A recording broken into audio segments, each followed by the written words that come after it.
Nagkahiusa ang mga buhatan sa gobyerno alang sa pagpahingusog sa kaayuhan sa mga indigenous people sa Negros Oriental. Kini gipakita pinaagi sa paglagda sa usa ka peace agreement or memorandum of cooperation.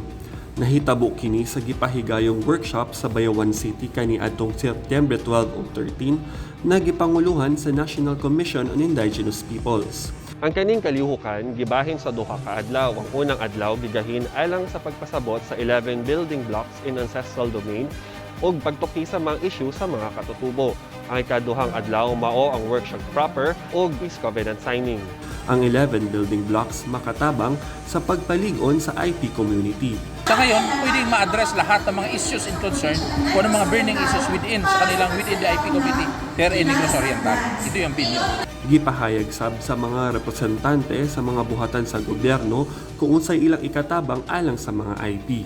Ang mga miyembro sa tribo sa Ata, Bukidnon ug Bukidnon Magahat ang nitambong sa maong kalihukan.